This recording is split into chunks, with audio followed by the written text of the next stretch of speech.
Welcome to the Rednet Network and the Gamer Streamer Show. I am your host, Dark Arthur Gaming Redneck, and with my fellow partner in crime, Sky. You don't see no camera on me because I'm background guy. Today's topic, this week's topic, we're going to talk about DLC, the good, the bad, and the ugly. A lot of ugly out there on it. Yeah. We did a little Clint Eastwood there, huh? Yeah. Well, anyway. Proves his age, doesn't it? Yeah.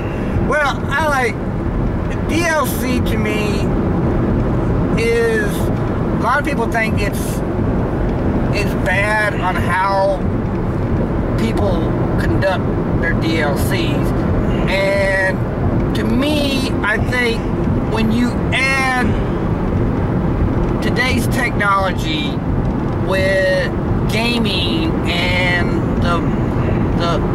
you start adding extra things to it, like voice actors and increasing the definitions of the graphics, making it 1080p, 60 frames per second. I think that takes a lot out of a company. So when they come out with DLC, I think they're trying to make, to me, it's a business. I mean, gaming is a business, and they got to make a profit in a sensible way to where they're not going into the negatives on a particular game. Let me jump into this right quick, okay? And I'm just moving the camera around, so I'm pretty sure you guys don't be looking at him the whole time. Yes, it's like about to come down a storm. So if we die during the video, well, they won't can upload it. But if it's uploaded, then you know we lived. Yeah, so you know the outcome of that. What I was telling us. I was telling you. Yeah, there we go. You said it's a business, and the company's got to make money. I understand that. But another thing about business is that you have to give the consumer what they want. But yeah, I mean, you have to keep the consumer happy. If you do not keep the consumer, and what's one way you keep the consumer happy? Providing worthwhile DLCs that are worth the money that you're paying for, right? Yeah. And keeping the cost low. Yeah. Now, these companies that are offering season passes, like, I know people are going to get mad when I say this, but for instance, Call of Duty, okay? $50 for a season pass, right? And that's And that's the but look at, okay, but hang on, before you move on, let me do my little, let me $50 for first season pass. What are you getting out of that? Okay, depending on the game, right? You're getting either 4 multiplayer maps and 1 zombie map, right? 5 maps. Yeah. You're also getting some new weapons sometimes. Yeah. Okay.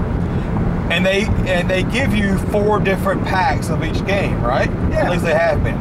So in total, that's 20 extra maps for the game that you didn't have when you first got, right? Yeah. Plus, you have probably 12 maps at the beginning, and then maybe 5 zombie maps. Yeah. So at that point, you're getting 37 maps in total. And in my mind, for 20 extra maps and some weapons and stuff, for $50, that's a pretty good deal. Because you're getting almost more value in that. Now listen, unless it's a rehash of certain maps. Now, charging $15 per map pack is is ugly.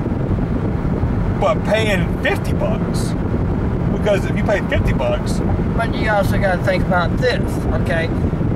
That's $10 off. Hey, you getting, okay, say it's $15 per map pack, okay? For 4 map packs, okay? Yeah, $15 so that's $60. That's $60. and then you go buy the season pass, you get it for $50. You're getting it what? $10 discount. Yeah. Okay. So which is better, to buy the season pass or buy each match pass? Season pass. Exactly. Okay. That's what that's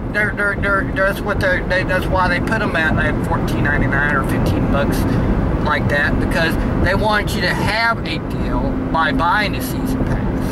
Okay, instead of buying, but you know, maybe you don't want to buy all 4 map packs, so that gives that individual, okay, I want to buy this map pack, but I don't want to buy I understand that. It gives you the opportunity, giving people a choice in the matter.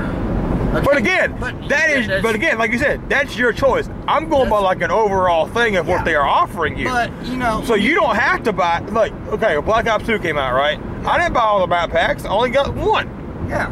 So, but again, that was my choice. But you know, back then they didn't have season passes either. But if I could, but again, I would recommend buying a season pass or any DLC right off the bat before the game even releases. Right now, you can purchase DLC before the game even releases. You know, that's the problem. I agree. That is the ugly part about it. Okay. Well, let's just take, for example, I'm going to give you 2 good examples of how DLC is good in a sensible way. Okay, most JRPGs from either Atlas, NIS, Idea Factory, Askis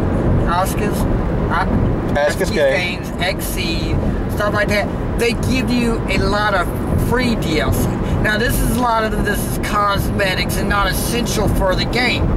Like, okay, Omega Quintet, okay, game I'm recently playing, okay, it came out with a bunch of DLC on day 1. Now, when you added everything up, it only cost $21, and it wasn't something that you couldn't get in the game already. It wasn't like, it wasn't taken out of the game. It wasn't taken out of the game to make more money. It was added so you could play with the stuff automatically, right at the beginning of the game.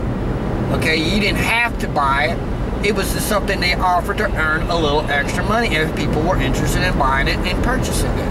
Okay, and for all that DLC, and there was a lot of DLC for that. Now I think it was probably around 15 DLCs. I think three of them were actually free. And there was quite a few of them that were just absolutely free.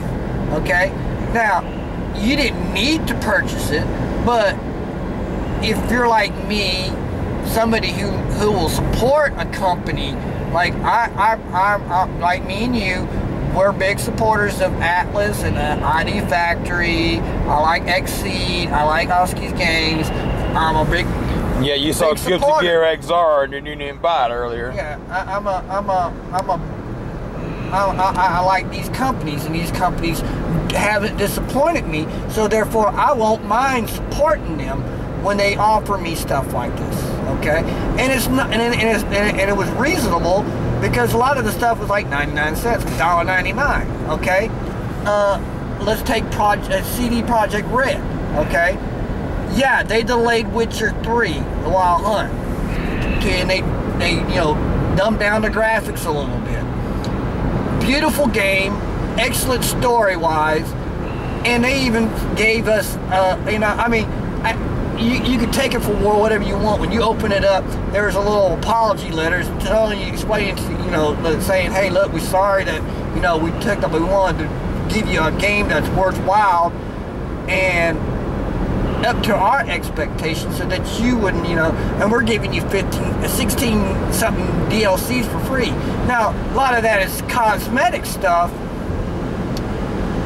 but to me, when a company goes out of their way, and is, even though you want to take their apology as whatever you want to, as sarcasm, you want to take it as a sincere apology, or if you want to take it as a joke, whatever you want to take it at, it's still an effort for that company to do that, because a lot of companies not going to do that. You don't see EA or anybody apologize. Now, when you got companies like that coming out with DLC and stuff like that, and offering you free DLC, they're not trying to take advantage, to me, they're not trying to take advantage of the consumers. Unlike Activision, unlike EA, who makes these DLCs to the point of where it's ruining gaming. You know, when you got big companies like Activision, EA, Ubisoft, Capcom, and they're abusing the DLC. This is what makes people mad. When you give me a shitty game with a $40 or $60 or $120 worth of DLC, Evolve, you know, yeah. A lot of people are angry about this, and this is what brings the ugly out of people. You know, when you got hungry, stupid, retarded companies that are abusing the DLC, it makes bad on other companies that are offering reasonable DLCs. You know what I'm saying? What makes it bad is that most of these companies that are like abusing the DLC program, they're mostly AAA titles, the ones that a lot of people like, the ones a lot of people are looking forward to. And personally, to me, I mean, when it comes to AAA games, I'd rather go to GameStop and buy a used copy instead of giving my money to EA or Activision or Ubisoft. I'll wait 6 months down the road, three to 6 months down the road, and go buy a used copy, because to me, they don't deserve my money. But GameStop does. I would prefer GameStop to have my money than freaking goddamn EA any day of the week. Yeah, I went and bought Witcher 3 Day one. You wasn't going to, though. I was going to. I was going to wait, but I'm glad I didn't. I love the game. Just like when Black Ops 3 comes out, I may not get it on day one. Matter of fact, I might not get it at all. I might wait till it goes down until it's about 50, 40 bucks or something there. You know, I just don't feel like AAA games are meeting the quality of what it should be. You know, they're making cheap games, and they don't want. And they're trying to make, you know, $1 million, you know, $100 million off of a shitty fucking game. And then they're abusing the DLC program. I mean, the DLC, you know. Oh, let me. That's AAA. Yeah. But I mean, they're I think they're really abusing the system. You know, I mean. DLC can be good in a sensible way to where if they don't, like, I mean, Mortal Kombat X. Let's just take that one for a second.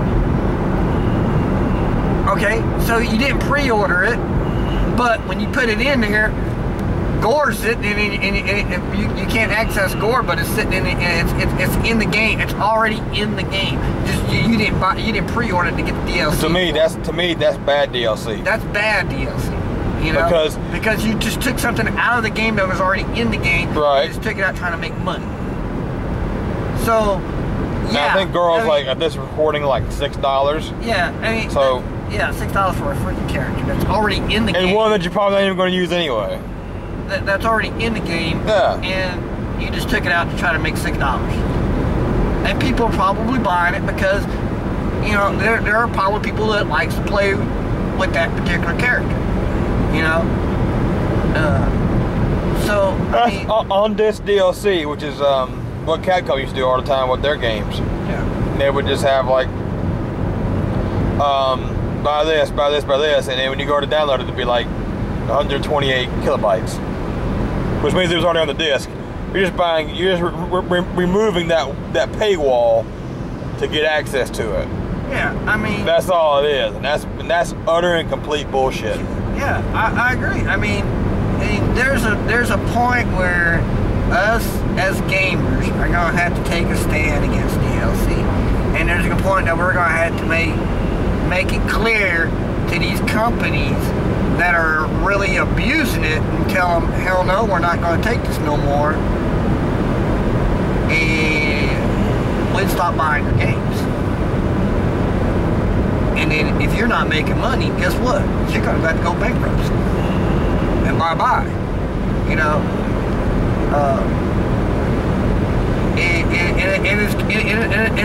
And it's in its process of doing that. I mean, seriously, it's getting to the point where companies like I'm looking forward for the new Mass Effect game,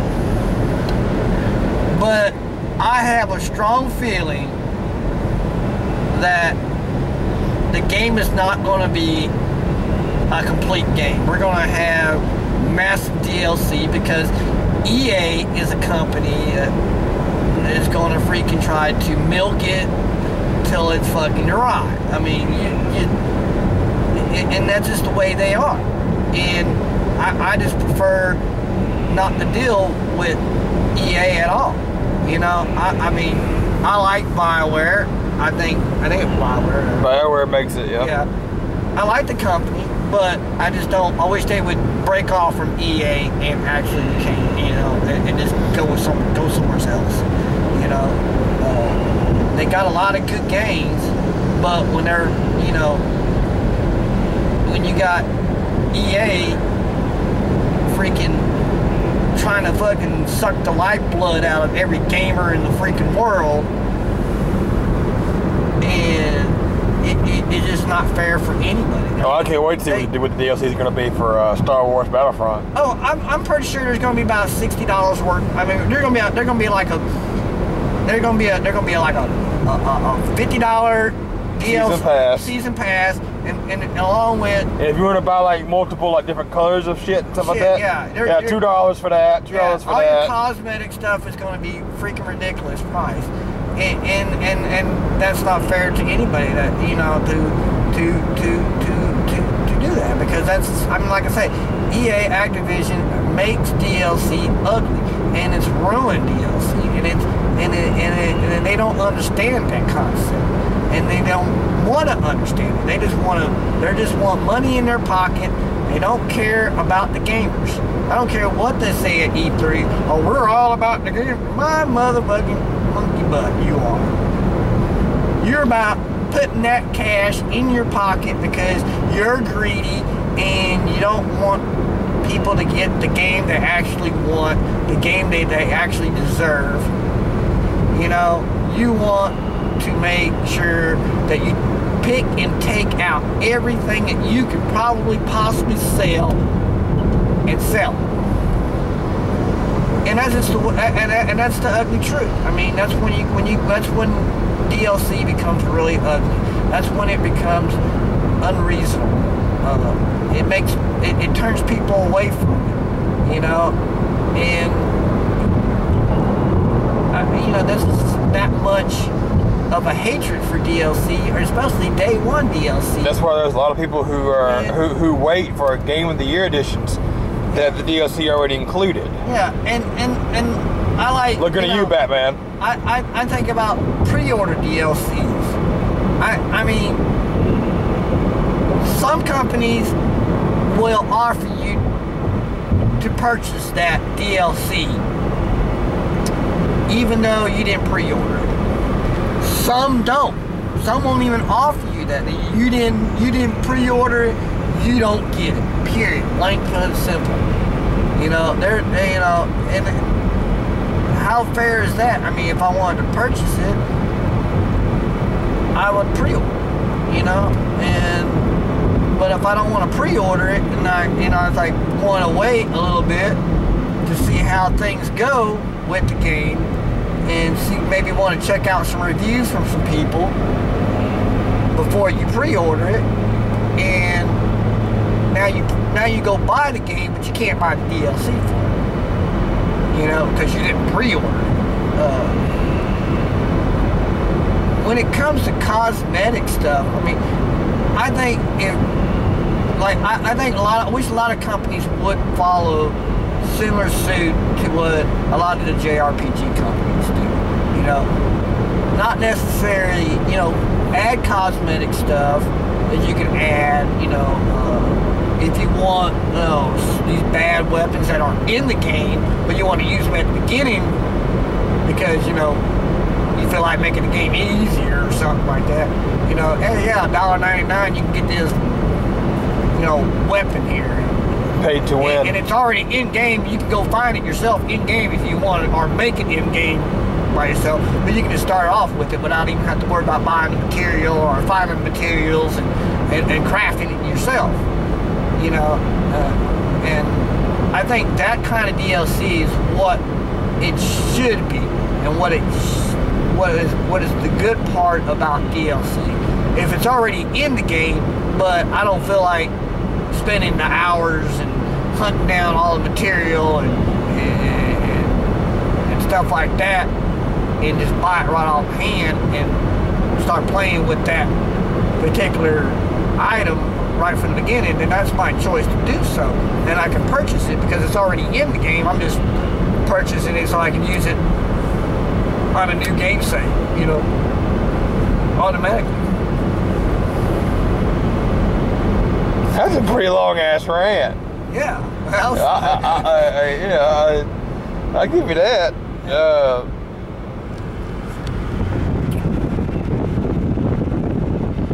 Every single one of these videos that we've done, you go into some long ass rant. I'm just like, how do I add to what he's already said? Shit. The one thing that really bugs me is the day one DLC. It depends on the game that it is though. Like what was Mass Effect 3? It had the day one DLC with the Prothean. I forgot his name. Javik? Yeah, Javik or whatever his name was. Yeah. That to me really bothered me because that was clearly already part of the game, so they claimed. But you download like it's almost like a gigabyte like download, so maybe part of it was in the game, part of it wasn't. So, you know, you have all that. You have all that going down. I know Capcom was real big on disc DLC where they had all their stuff already on the disc. You just had to hit the paywall. That's what got Capcom a whole lot of trouble. And actually almost pushed them to bankruptcy. I think at one point they couldn't even publish a game if they wanted to. That's how bad they had gotten. I mean, they're more profitable a little bit now, but back then they couldn't fucking make a dime because of it. And that was gamers rebelling against them. You know, Capcom should be a good example of what the gaming community can do to developers who, you know, push their buttons the wrong way. Capcom almost went out of business, guys. But Capcom did turn their ways, and they changed their ways, and that to an extent. But you know, they went back to basics with Resident Evil HD. Are you laughing about that? No. Oh, okay. I thought you were laughing about that. No, I was saying that, you know, they did a couple remasters on the PlayStation 4. And yeah, and I mean that earned them a whole lot of money. I think it actually is it the best-selling PSN game? Yeah, maybe. I'm not sure if it is or not, but I mean that right there made them a lot of money. So I mean they're learning their ways again. We can only hope. But that's the only thing I think. That's the only thing I think about it. I mean, you know, he's already said everything. I don't even know why I'm even here. I'm told the camera. I mean, but he's already said most of everything. Like day one DLC to me is what really gets under my skin, because that seems to be the one thing that always bothers me. It's like if it's on day one, then why don't you put it on the disc? You know, that's just, or maybe it's already on the disc. You want me to pay $10 just to shoot more people or whatever, you know, something like that. But anything else that you want to add, good sir? No, I think that's about it. I think we did pretty good on that one. Well, you did good on that one. Yeah. True. Anyways, I was like, if you like our videos, please make sure you hit that big old subscribe button down there and subscribe to our channel. And we try to put down a weekly weekly little blog out for you, and give you our opinions and stuff like that on different things. And you know, like I said, we do have separate YouTube channels. So, you know, we want to let you know that, you know, check us out at Gamer Extremist, and make sure you try to get that that subscribe button there. All right, so we good? You good? How do you always end your episodes again? I usually just say goodbye, everybody. Y'all have a nice day now. All right, that's how we're going to end it. Okay.